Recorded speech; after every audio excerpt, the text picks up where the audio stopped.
Hello student. Class 11th में last time हम लोगों ने हाइपरबोला के इक्वेशन को डिराइव किया था, है ना। हाइपरबोला को डिफाइन भी किया था। I hope you understood. Work just फिर से रिकॉल दे रहा हूँ कि लास्ट क्लास में हम लोगों ने हाइपरबोला से रिलेटेड क्या पढ़ा था। पहला तो हम लोगों ने देखा था जो हमारा हाइपरबोला है उसका जो दोनों फोकाई है वो एक्स एक्सिस पे हो सकता है, और जो फोकाई का सेंटर है वो ओरिजिन हो सकता है ना।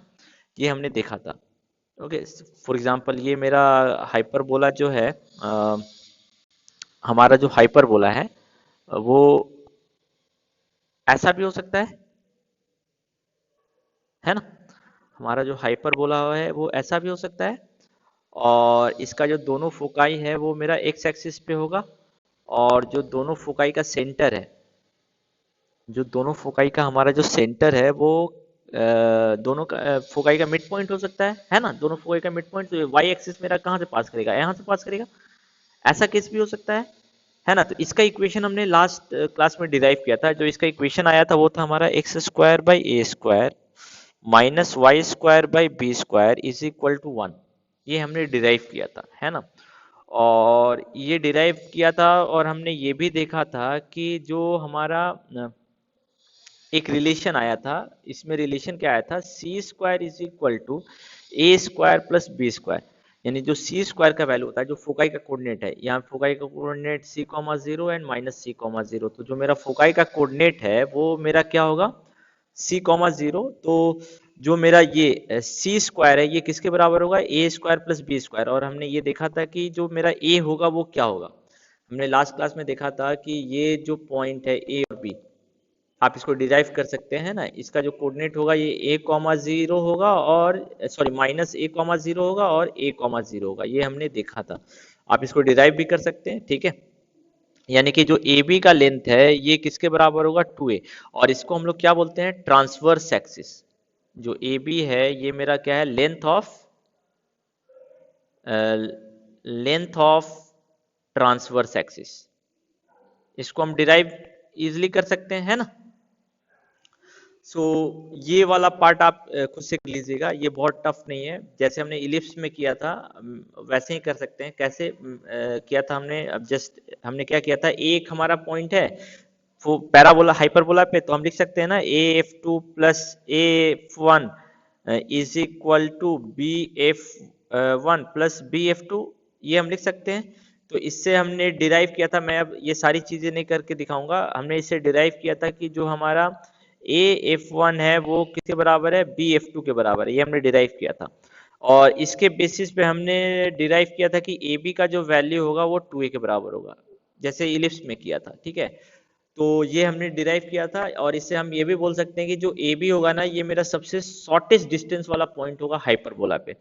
हाइपरबोला पे दो ऐसे पॉइंट जिसका डिस्टेंस सबसे छोटा होगा, दोनों ये सबसे छोटा क्या है, 2a ही होगा, ठीक है।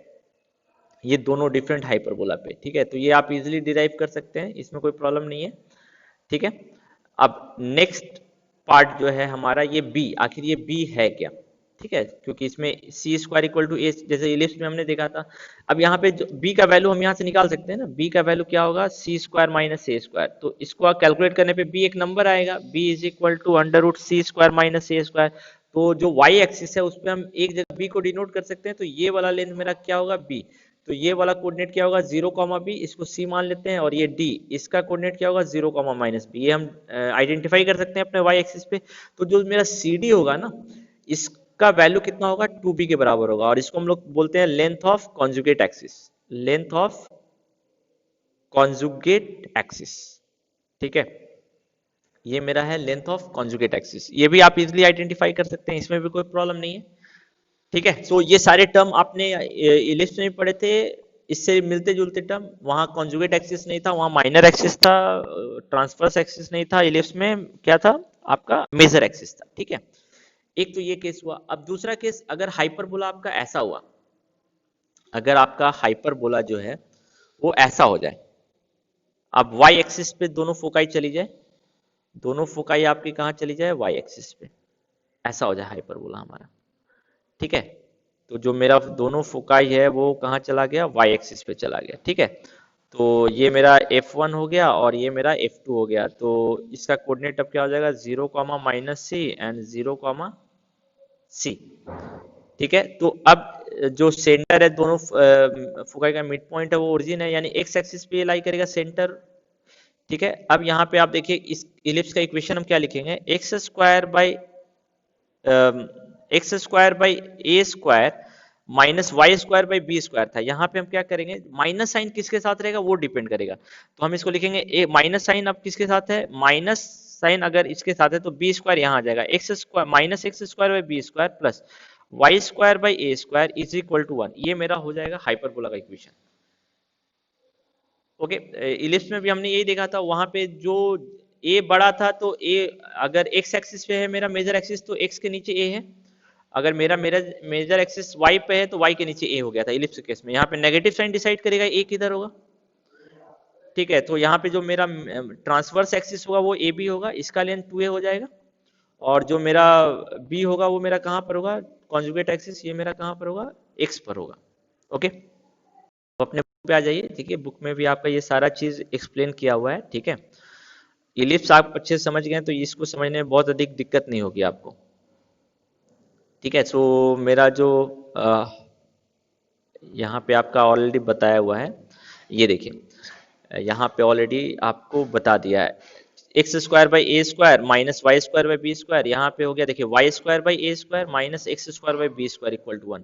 तो जो नेगेटिव साइन है उसके साथ आपका बी रहेगा, तो माइनस अब यहाँ वाई के साथ था इसलिए बी नीचे था, यहाँ पे माइनस एक्स के साथ है इसलिए बी नीचे हो गया। ठीक है, तो हमने ये इक्वेशन लिखा था x square by minus x square by b square plus y square by a square is equal to 1। ये मेरा इसका एक और फॉर्म हो सकता है, अगर हम माइनस से मल्टीप्लाई कर दें तो x square by b square minus y square by a square is equal to -1। ये भी है, दोनों सेम फॉर्म है, दोनों सेम फॉर्म है, तो कंफ्यूजन नहीं होना है आपको इससे।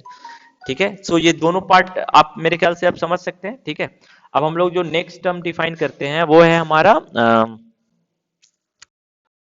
Eccentricity of the hyperbola. Eccentricity क्या होता है, सो एक्सेंट्रिसिटी जो है हाइपरबोला का ये है आपका ई का value c by a same. अब यहाँ पे देखिए आपका सी बड़ा था ए से, तो एक्सेंट्रिसिटी की वैल्यू जो होगी वो 1 से बड़ी होगी, है ना। एक्सेंट्रिसिटी का वैल्यू अगर 1 से बड़ा है तो मेरा जो कोनिक सेक्शन होगा वो क्या होगा, हाइपरबोला होगा। एक टर्म और है हमारे पास, वो है हमारा लैटिस रेक्टम। लाइक हम लोगों ने इसमें भी डिफाइन किया था अपने इलिप्स में, इसमें भी लैटिस रेक्टम है हमारा। सो लैटिस रेक्टम क्या होता है, एक ऐसा लाइन सेगमेंट जो कि फोकस से पास कर रहा है, ट्रांसवर्स एक्सिस पे परपेंडिकुलर है, और इसका एंड पॉइंट कहाँ पर है, हाइपरबोला पे है। तो ए बी का लेंथ निकालना है, तो मेरे ख्याल से ये आप निकाल सकते हैं, है ना। सी कॉमा जीरो, तो सी कॉमा जीरो का वैल्यू क्या होगा, सी कॉमा जीरो का जो वैल्यू होगा तो इसका कोऑर्डिनेट हम ले सकते हैं, इसका कोऑर्डिनेट हम ले सकते हैं, आप देखिए सी कॉमा एल। ठीक है, सो एल का लेंथ हमको सिर्फ आइडेंटिफाई करना है कि एल का लेंथ क्या होगा। एल का वैल्यू अगर हमको पता चल जाएगा तो ये वाला लेंथ मेरा एल होगा, तो हम ए बी का वैल्यू निकाल सकते हैं। सो सी कॉमा एल जो है हाइपरबोला के इक्वेशन को सेटिस्फाई करेगा। So we can write c square by a square minus l square by b square is equal to 1। okay, so we can write it as L square by B square is equal to C square by A square minus 1. So it will be C square minus A square by A square. Okay, so it will be what, L square by B square is equal to, इसको हम लोग क्या लिख सकते हैं, इसको B square, so B square by A square, so L का value क्या हो जाएगा, plus minus B square by A आएगा, क्रॉस मल्टीप्लाई करके आप देख लीजिए। तो यहाँ पे देखिए जो L का कोऑर्डिनेट है वो मेरा हो जाएगा बी स्क्वायर बाई ए, तो B का कोऑर्डिनेट क्या हो जाएगा, माइनस सी कॉमा, सॉरी सी ही रहेगा, C coordinate Y coordinate negative होगा, है ना, C comma minus B square by A होगा। तो लेंथ ऑफ लैटिस सिस्टम यानी ए बी का वैल्यू क्या होगा, 2l, यानी 2b स्क्वायर बाई ए, जैसे इलिप्स में भी था 2b स्क्वायर बाई ए, ये मेरा लैटिस सिस्टम का लेंथ हो जाएगा। ठीक है, तो अब मेरे ख्याल से आपको कोई कंफ्यूजन नहीं होना चाहिए। अब मैं सारे जितने भी हाइपरबोला हमने पढ़े उसको हम समराइज कर दे रहे हैं। ठीक है, हाइपरबोला एक मेरा ऐसा होगा, एक हाइपरबोला मेरा ऐसा होगा, दूसरा हाइपरबोला मेरा ऐसा होगा। ठीक है, इस हाइपरबोला का equation x square by a square minus y square by b square is equal to 1, इस हाइपरबोला का इक्वेशन क्या होगा, minus x square by b square minus plus y square by a square is equal to 1, है ना। Foci का coordinate इसमें क्या होगा, फोकाई का कोऑर्डिनेट होगा प्लस माइनस सी कॉमा जीरो, इसमें फोकाई का कोऑर्डिनेट क्या होगा, zero comma plus minus c. Length of transverse axis, transverse axis का लेंथ इस केस में क्या होगा, लेंथ ऑफ ट्रांसवर्स एक्सिस इस केस में क्या होगा, इस केस में 2a होगा, इस केस में भी ट्रांसवर्स एक्सिस का लेंथ 2a ही होगा, ठीक है। इसी तरह लेंथ ऑफ ट्रांसवर्स एक्सिस हो गया। अब कॉन्जुगेट एक्सिस का लेंथ आते हैं।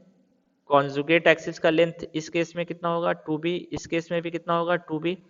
लेंथ ऑफ लैटस रेक्टम आते हैं। लैटस रेक्टम का लेंथ इस केस में क्या होगा, इस केस में होगा 2b स्क्वायर बाई ए, इस केस में भी कितना होगा, 2b square by A.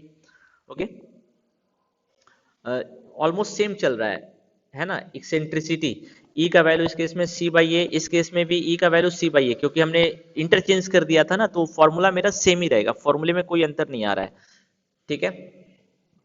Vertices, vertices इस केस में क्या होंगे, वर्टिसेज का जो कोऑर्डिनेट होगा, वर्टिसेज का जो कोऑर्डिनेट होगा plus minus a comma zero, इस केस में क्या होगा, vertices coordinate 0 comma plus minus है। वर्टिसेज क्या था आपका, ये जहां पे ट्रांसवर्स एक्सिस को कट कर रहा है हाइपरबोला, ये ए और बी ये आपका वर्टिसेज है ना, यहाँ पे ए और बी ये आपका वर्टिसेज है, ठीक है। तो इसमें कोई कंफ्यूजन नहीं हो आपको, ठीक है।